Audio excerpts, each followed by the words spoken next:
Oi, pessoal, tudo bem? Hoje nosso papo é sobre como a gente pode alinhar o ensino com o jeitinho que o nosso cérebro funciona. A ideia é bem simples: transformar a sala de aula num lugar onde o aprendizado não só entra por um ouvido e sai pelo outro, mas fica de verdade. E tudo começa com aquela pergunta de US$ 1 milhão que todo educador se faz, né? Como é que se cria uma aula que o cérebro do aluno simplesmente não consegue esquecer? Porque não é só sobre passar o conteúdo, e sim garantir que ele seja guardado e, claro, lembrado quando precisar. E para guiar a nossa conversa, a gente tem esse mapa mental aqui. Ele é tipo o nosso projeto, sabe? Ele divide as estratégias em partes bem importantes. Como juntar memória e foco, como desenvolver a linguagem e a percepção e como treinar as famosas funções executivas. Vamos dar uma olhada em cada um desses caminhos. Bom, vamos começar pela base de tudo, o alicerce de qualquer aprendizado, a nossa capacidade de guardar informação e de manter o foco. Porque, vamos combinar, sem memória e foco, o resto todo desmorona. Então, bora ver como a gente pode fortalecer esses dois pontos. E o mais legal é entender por que essas estratégias funcionam tão bem. Organizar as coisas em mapas mentais, por exemplo, tira um peso das costas do cérebro, sabe? Libera espaço para ele pensar em coisas mais complexas. E a repetição espaçada? Não é decoreba, não. É como se a gente estivesse conversando com o cérebro. Cada vez que a gente revisa, a gente está dizendo: "Ei, isso aqui é importante." E aí as conexões neurais ficam mais fortes. E claro, trazer o abstrato para a vida real, como usar uma pizza para explicar frações, isso cria uma memória que tem gosto, cheiro, uma emoção, fica inesquecível. E olha que exemplo prático e genial. Os mnemônicos, como essa sigla VIB para leitura crítica, são fantásticos. Eles pegam um processo que parece super complexo e transformam em passinhos simples, fáceis de lembrar. Ver, identificar, buscar. É uma ferramenta simples que organiza o pensamento e ajuda a gente a puxar a estratégia da memória na hora H. Nossa, a diferença aqui é da água para o vinho, né? De um lado, aquela sala de aula que sobrecarrega o cérebro com 1000 distrações, do outro, um ambiente pensado para concentração, com objetivos claros e atividades curtinhas e variadas. O ponto-chave aqui é que um ambiente focado não acontece por acaso, ele é projetado, é intencional. Ok, com a base de memória e foco bem firme, a gente pode subir um degrau. Vamos falar agora de habilidades mais complexas, como a gente processa a linguagem e como a gente gerencia nosso próprio aprendizado usando as funções executivas.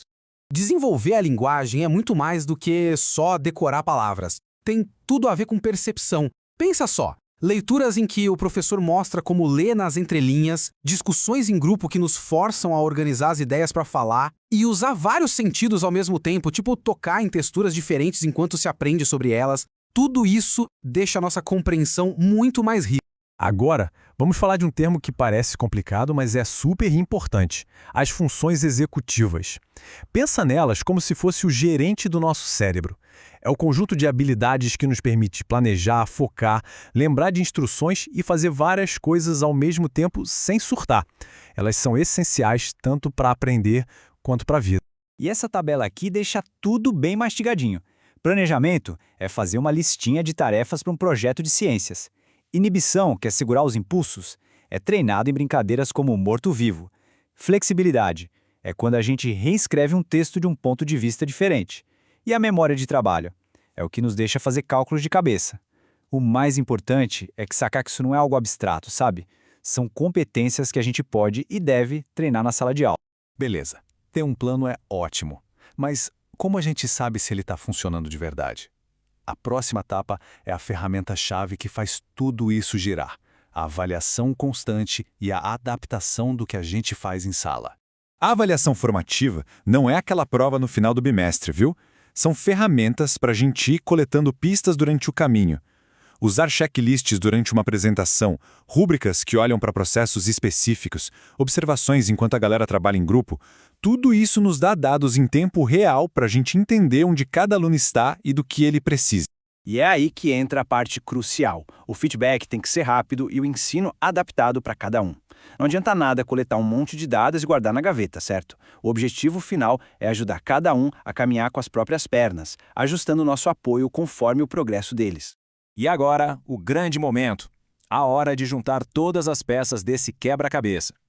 Como tudo isso se parece na prática, dentro de um plano de aula semanal que realmente potencializa o cérebro? O ouro está todo nessa sequência de 4 passos. Primeiro, comece ativando o que os alunos já sabem, para criar pontes com um novo conteúdo. Segundo, divida a aula em bloquinhos de 10 a 15 minutos, para manter a atenção lá em cima. Terceiro, coloque a mão na massa com tarefas em grupo que exijam planejamento e flexibilidade para resolver problemas reais. E, para fechar a semana com chave de ouro, o quarto passo, revisão, feedback e metacognição. É aqui que o ciclo se fecha, o aprendizado se consolida e a gente prepara o terreno para a próxima semana. E para a gente terminar, fica a reflexão. De tudo isso que a gente conversou, qual é a primeira estratégia, talvez a mais simples, que já dá para aplicar na próxima aula e começar a fazer a diferença? A grande mudança, afinal, começa com um único passo.